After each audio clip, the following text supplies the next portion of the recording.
give you the next thing. I'm sure that we'll not be able to complete it, but at least I would like to lay out the background.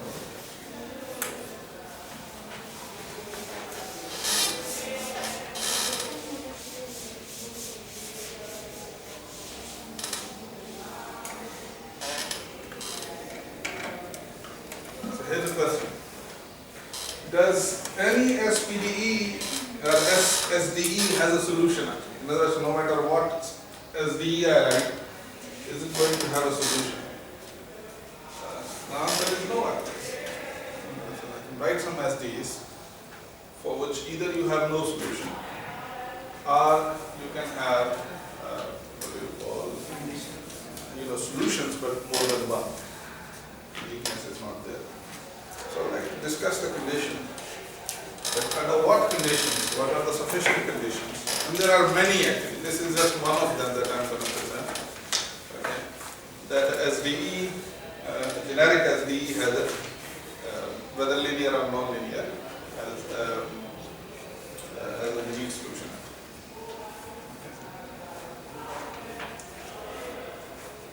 So the next thing is well-posedness of this problem. So I'd like to talk about existence and uniqueness. It's currently a long proof, it's a readable proof. I'll lay out the background, maybe I'll complete the proof in our next discussion. We have a little time today, but at least I would like to give you a glimpse of it, that how does the proof goes actually. So we'll continue on the proof in the next class. So consider a differential equation of this form. So consider this abstract SDE. Okay, so the dx of t equal to a dx of t. So this stuff is from Kupensky. Okay, so it means that I'm following this from Kupensky. dx dt plus dx of t. dwt and x of 0 is x naught. So imagine you have this abstract SPDE, stochastic differential equation, not SPDE.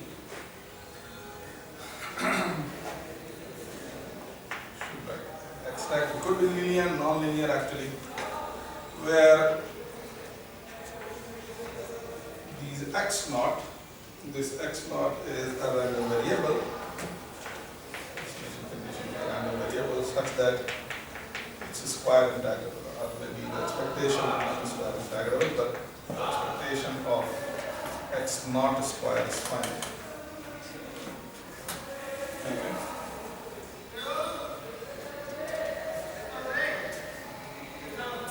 So here's the theorem that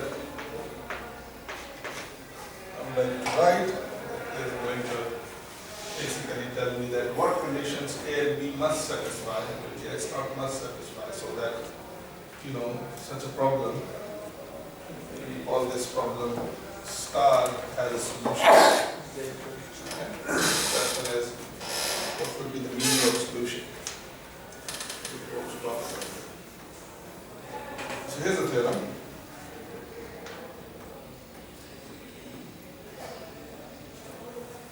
Suppose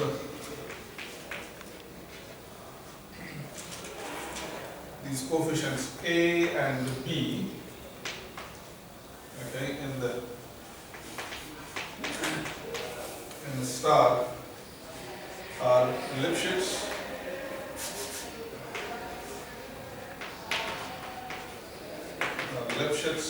with respect to second component. Okay. Lipschitz with respect to the second component, with respect to second variable, and uniformly continuous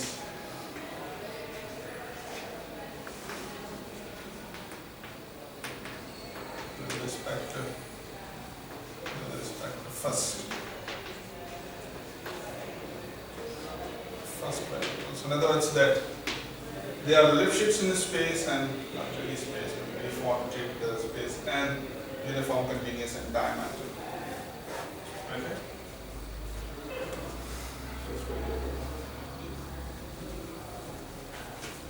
You can put these things together, okay, in such a state that, so in other words, so if this is the case, so you can find basically a K. You can find basically a K such that for all T in the interval 0 to capital T, by the way, here also T is in the interval 0 to capital T, such that Tx minus A Ty plus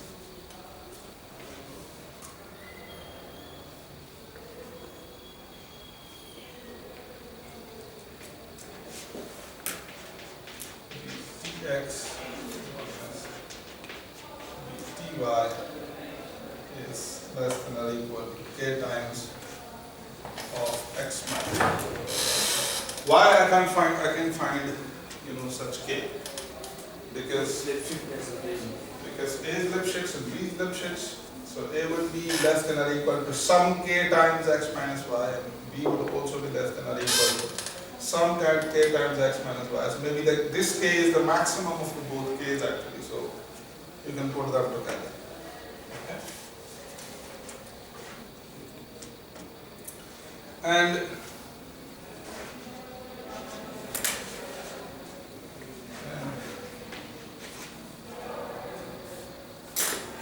you have linear growth actually. So these both A's and B have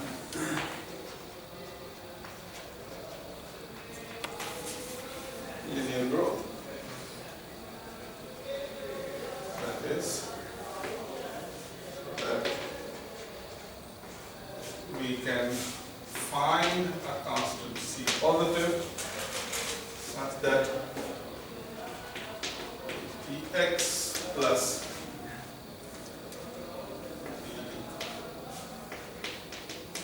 Tx is less than or equal to C times of 1 plus X, okay, for X in R and T in the interval 0 to T.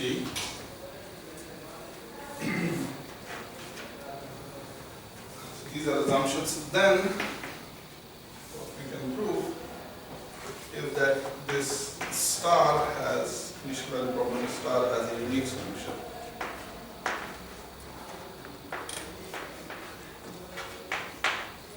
Unique solution, and with continuous paths, not only unique but has continuous paths like Brownian motion, and satisfies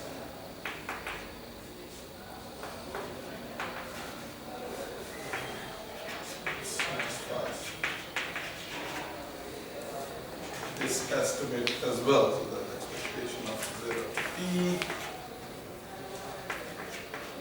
is the square of T, dt is finite. Okay.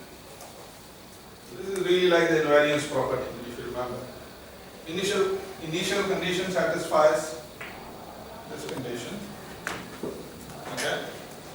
And if your coefficients are good, your entire trajectories of the solution will satisfy this condition actually.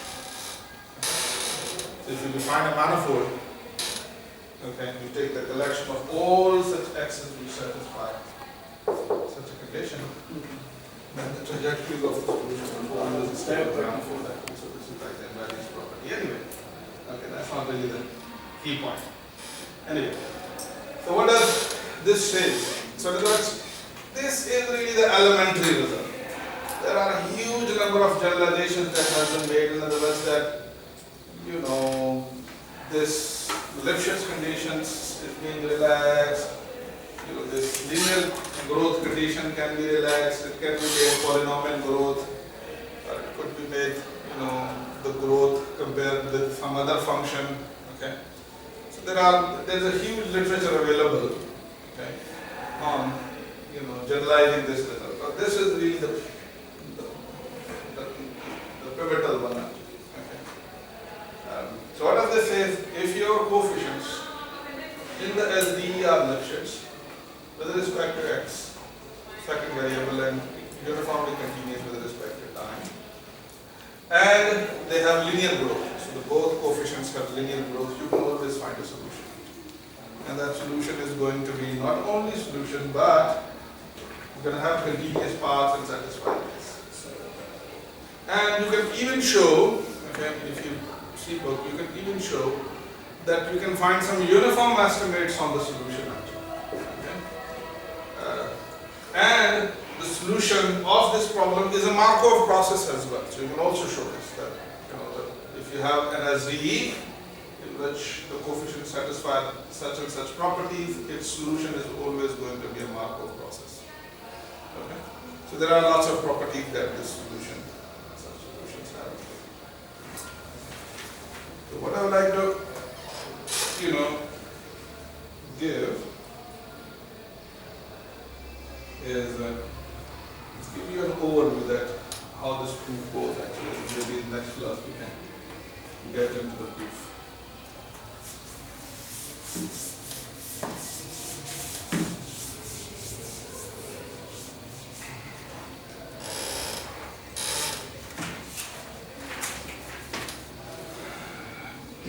So here's a sketch.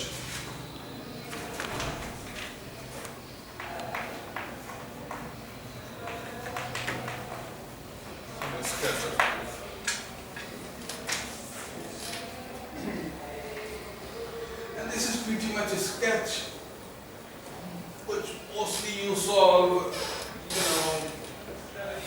you can really, the argument that I'm kind of given, so no matter how complicated equation PDE, SDE you have, you always have a trick to solve a PDE the way, for example, I'm formulating the solution of it. So you have the similar kind of argument. So maybe you need some additional tools to, for example, to write the solution. Like you need semigroups or maybe, some other stuff. But the essence of the argument would always be same. So in other words, if you want to solve this SDE, write it in an integral form. So what would be the integral form corresponding to it? So let's type integral form x of t x naught plus a to t, okay, a of a s x of s ds ds plus 0 to t 0 to t b of s x of s and d d w of s. Okay. Don't treat this argument as the only argument for this problem, but this is really the essence of, a vast majority of problems that you solve in, for example, stochastic analysis or stochastic differential in PDEs, especially if you want to prove its abstract existence in uniqueness. So imagine you write this in integral form. Okay? And I'm going to say that any process that satisfies this equation, I'm going to treat it as a solution of, SDE. Okay, my given SDE. So any x that satisfies this, okay, I'm going to call this as the solution of my given SDE, because when I write this, I mean this actually. Think about it. Any x that satisfies this is going to be the solution of SDE. The question is, how can I, show that such an x exists which satisfies this SDE? So the trick is this. Take this integral equation and give it a name. So let me give this a name, say phi of x of t. Okay. So I'm taking this side and giving it a name. I'll describe phi of xt in a minute in a precise manner. Okay. Now think about it. if I can show roughly, then the problem really is to show that this x, in other words, the problem of saying that the solution of this problem exists is equivalent to saying that this phi has a fixed pointer. Because x of t must be a fixed pointer. Alright? And when the phi can have fixed pointer, so you have theorems. For example, you have fixed point theorem. So if you can show that this phi is a contraction map, okay? The phi of xt, which is defined in this manner, and it's a contraction map, then I'm going to say that is going to have, a local solution, is going to have a fixed point actually. And that fixed point is going to be the solution of the problem. So it's not really going to be a global solution for the entire interval 0 to t, but for some, what do you call, subset of this 0 to capital T, but we can extend it and take it onto the entire interval. So this is really comes into the action. Should I get in? Let's do it in next class. This would be better rather than just giving you. But the essence is really this. I mean, for example, abstractly, if you have an SDE, even when you are doing your deterministic ODE theory, for example, and you want to show that I have some ODE and I want to know that whether its solution exists or not. So you have a similar condition for deterministic ODE as well, that you should have Lipschitz coefficient, and once you have Lipschitz coefficient, you can find the solution. Why? Because you can write that equation in integral form, and this integral expression can be treated as a map, and then we can show that that map is a contraction map under some more assumptions, and if it is a contraction map, it's going to have a fixed point. So you will have a solution for, say, a smaller interval 0 to t naught. Okay, so maybe 0 to t is this and 0 to t naught is this. Okay? And then what we're gonna do is really that, okay, now construct a solution on t naught to 2t naught. Okay, so first you construct the solution here, then you construct the solution here, and then you construct the solution unless you reach here.